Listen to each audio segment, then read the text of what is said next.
आप सुन रहे हैं सहर विद कामिनी खन्ना।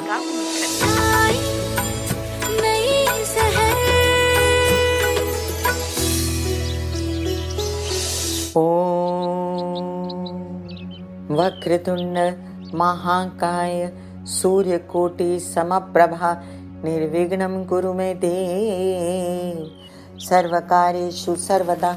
ओम एकदन्ताय विद्महे वक्रतुंडाय धीमहि तन्नो दन्ति प्रचोदयात्। गणेश जी का नाम लेने से सभी कार्य निर्विघ्न हो जाते हैं। हिम्मत ना हारने से जैसे गाड़ी चलती रहती है, पुश मिलता रहता है, उसी तरह जो बाधाएं आती हैं उसको हटाने के लिए गंग गणपति नमा बोला जाता है। सुप्रभात सुप्रभात सुप्रभात। मैं कामिनी खन्ना सहर कार्यक्रम में आप सभी के साथ मंगलमय बधाइयाँ। आज के दिवस की बधाइयाँ। आज 2 सितंबर 2025 चंद्रमा धनु राशि में अहोरात्र नक्षत्र है केतु का मूला रात्रि 9:50 तक। उसके बाद शुक्र का नक्षत्र पूर्वाषाढ़ा। आज ज्येष्ठा गौरी विसर्जन है। माँ गौरी अपने बेटे के पास पधारी थी, गणेश जी के पास। आज गौरी विसर्जन रात्रि 9:50 तक रहेंगे। थोड़ी ही देर में हम जानेंगे कि बुध जो प्रवेश कर गए थे सिंह राशि में 30 तारीख को, द्वितीय चरण में ओवरऑल उनका क्या असर है, अच्छा वाला बढ़िया वाला क्या परिणाम देते हैं मेष से लेके मीन राशि को। मेष राशि। बुध के सिंह राशि में प्रवेश करने से अब आपके लोन्स वगैरह प्राप्ति के रास्ते खुले, आगे चल के मिलेंगे आपको। यात्राओं में शुभता रहेगी और साथ साथ आपका व्यवसाय बढ़ेगा। पैतृक संपत्ति से रिलेटेड विवाद और केसेस विवाद से मुक्ति मिल सकती है चतुराई ज्ञान से। वृषभ राशि। ऐसे कई काम जो आप करना चाहते थे, बच्चों से रिलेटेड, पढ़ाई से रिलेटेड, वो आगे बढ़ेंगे। और वहीं पर आप काम करना चाहते थे जो परिवार के लिए, पैसों के लिए, वो काम बढ़ सकते हैं। ये भी समझ लीजिए कि ऐसे कुछ काम हैं जिसमें आप चाहते हैं कि आपकी मानसिक जो बेचैनी है वो खत्म हो, तो वो भी धीरे धीरे खत्म होगी। अध्ययन विद्या पढ़ाई की रूपरेखाएं बनेंगी। मिथुन राशि। आपके लग्नेश जो हैं वो सिंह राशि में जाने से काफ़ी आश्वस्त हो जाएंगे। आप घर परिवार से रिलेटेड जो भी काम करने हैं आगे, आपको उसका एक आराखड़ा बनाएंगे आपके कैसे करने हैं। आपको थोड़ी सुख शांति मिलेगी, यात्राएं अच्छी होंगी। वहीं पर जो शारीरिक बेचैनी है वो थोड़ी कम हो जाएगी। तबीयत खराब थी तो वो पहले से बेहतर हो जाएगी। कर्क राशि। अब देखिए कि कई सारे काम विदेशों से रिलेटेड करने थे वो होंगे। अब थोड़ी सी खर्चों पर कंट्रोल आया है, इस बात का संतोष होगा। और आगे चल के यात्राएं करनी है उसका आप जमा हिसाब करेंगे, छोटे भाई बहनों को साथ लेंगे। सिंह राशि। कई सारे कार्य आपके केसेस विवाद से लटके हुए, पैतृक संपत्ति से रिलेटेड लटके हुए हो जाएंगे।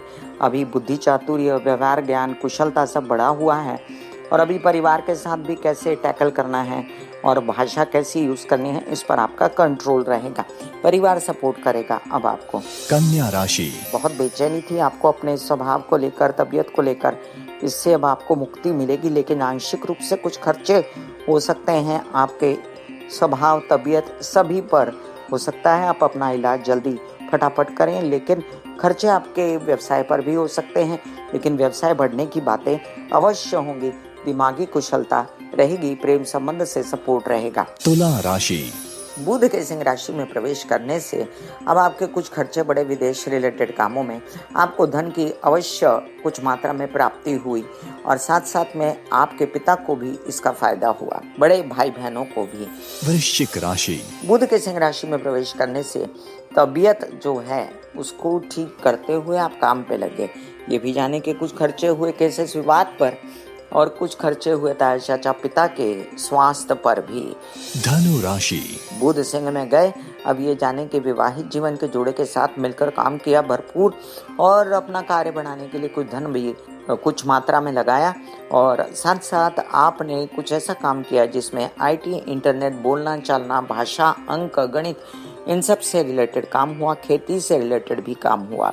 मकर राशि। आपके लिए अब देखिए कि बुध अष्टम स्थान में गए हैं। थोड़ा सा संभल के चलें कि विरोधी ना आपके उठ खड़े हों, लेकिन फिर भी आप जो हैं निरंतर प्रयास में रहेंगे कि आपका नया काम बढ़ जाए। उसके लिए आप खर्चे करेंगे तो खर्चे ज़्यादा ना करें, तो पैसा आपका डूब सकता है, इसलिए सावधान रहें। कुंभ राशि। आपका निरंतर मन है व्यवसाय बढ़ाने का और आप बढ़ाएंगे, आपके बच्चे इसमें साथ देंगे, मित्र साथ देंगे। वहीं पर अपनी तबीयत भी ज़्यादा थक सकती है इन कार्यों को लेकर, इसलिए उसको भी थोड़ा सा कंट्रोल में रखें।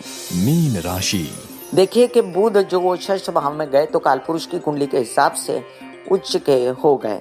अब आप ये समझ लीजिए कि कुछ ऐसे काम हुए जिसमें आपने लोन लिया रेनोवेशंस करने के लिए, वाहन प्रॉपर्टी खरीदने के लिए, और कुछ लोन आप ले सकते हैं, ऐसे खर्चे कर सकते हैं जिसमें आपको व्यवसाय बढ़ाना है तो ठीक है। बुध करे शुद्ध मतलब विचार करे शुद्ध। अब जैसे जैसे हम ज्ञान की प्राप्ति करते जाते हैं ना, कोई भी चीज सीखते जाते हैं, वैसे वैसे बुध बढ़ते जाते हैं हमारे विचारों में। बुद्धि की चालना होते ही बुध जागृत हो जाते हैं बॉडी में।